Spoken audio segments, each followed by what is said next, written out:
नमस्कार मंडळी, स्वागत आहे तुमचं आजच्या रेसिपीमध्ये. तर मंडळी, आज आपण गावरान दोडका बनवणार आहोत. गावरान दोडका चवीला खूपच छान लागतो, त्यामुळे तुम्ही मंडीमधून आणताना गावरान दोडका पाहून आणायचा. जो दोडका कमी लांबीचा असेल तो दोडका घ्यायचा.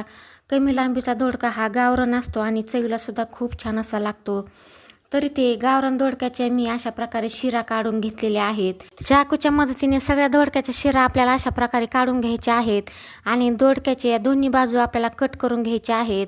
तर अशा प्रकारे दोडका कट करून घेतल्यानंतर दोडक्याच्या आपल्याला छोट्या छोट्या फोडी तयार करून घ्यायच्या आहेत. तर इथे पाहू शकता, छान अशा बारीक मी फोडी तयार करून घेतलेल्या आहेत. तर ह्या फोडी आपण स्वच्छ धुवून घेऊ. तर फोडीमध्ये मी भरपूर असं पाणी टाकलेलं आहे आणि फोडी आपण धुवून घेऊ. तर फोडी धुवून झालेले आहेत. आता आपण एक वाटण तयार करू. तर इथे मी मिक्सरच्या भांड्यामध्ये 7 ते 8 हिरव्या मिरच्या टाकलेल्या आहेत. भरपूर असा लसूण टाकलेला आहे. अर्धा चम्मच जिरे टाकलेले आहेत आणि चवीनुसार मीठ टाकलेलं आहे. तर इथे मी डेसिकेटेड कोकोनट एक छोटी वाटी टाकलेली आहे. डेसिकेटेड कोकोनट नसेल तर खोबऱ्याचा किससुद्धा टाकू शकता. तर थोडीशी कोथिंबीरसुद्धा टाकलेली आहे. आता हे पाणी न घालता आपल्याला बारीक असं वाटून घ्यायचं आहे. इथे पाहू शकता, छान असं आपलं वाटण तयार झालेलं आहे. आता आपण भाजी फोडणीला टाकू. तर इथे मी कढई गॅसवर ठेवलेली आहे. कढई छान अशी तापलेली आहे. त्यानंतर आपल्याला 2 चमचे कढईमध्ये तेल टाकायचं आहे. तेल छान तापल्यानंतर त्यामध्ये मोहरी टाकायची आहे पाव चमचा मी जिरे टाकलेले आहेत.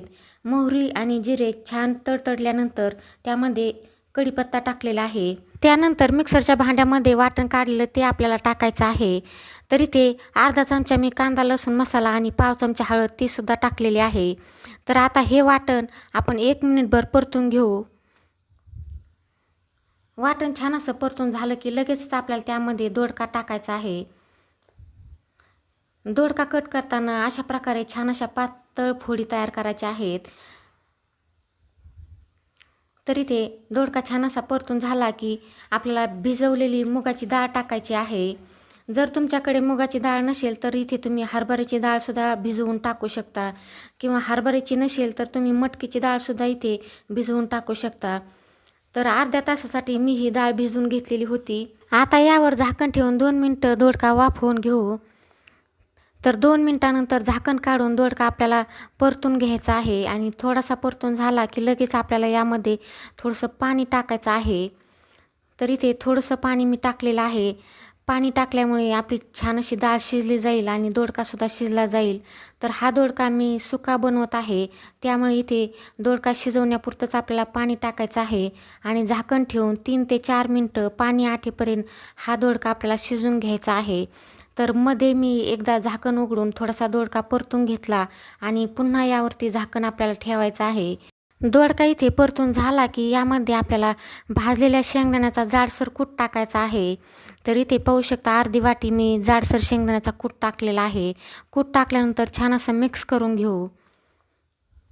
तुम्ही जर माझ्या चॅनलवर नवीन असाल तर व्हिडिओला लाईक करा, शेअर करा, सबस्क्राईब करा आणि कमेंटद्वारे कळवा की तुम्हाला ही दोडक्याची भाजी कशी वाटली आणि हाईपचे पॉईंटसुद्धा नक्की द्या. तर शेंगदाण्याचा कूट छान असा मिक्स करून झाल्याच्यानंतर 2 मिनिट आपल्याला झाकण ठेवून छान असा दोडका शिजवून घ्यायचा आहे. तर इथे आपली दोडक्याची भाजी तयार झालेली आहे. पाहू शकता, छान अशी झालेली आहे. तर ही भाजी तुम्ही डब्यामध्ये सुद्धा देऊ शकता, खूप छान अशी लागते. तर एका प्लेटमध्ये ही भाजी काढून घेऊ. सकाळच्या घाई गडबडीमध्ये तुम्ही अशी सोप्या पद्धतीने दोडक्याची सुकी भाजी डब्यासाठी बनवू शकता. गावरान दोडका असल्यामुळे चवीलाही अप्रतिम लागतो. तुमच्या घरामधले सगळेच आवडीने खातील. ही भाजी तुम्ही चपातीबरोबर भाकरीबरोबर खाऊ शकता, खूप छान अशी लागते. तर मी थोडीशी वरून कोथिंबीरसुद्धा त्यामध्ये टाकलेली आहे. तुम्हाला ही भाजी नक्कीच आवडेल, नक्की करून पहा. चला तर मग पुन्हा भेटूया पुढील एका अशाच रेसिपीमध्ये.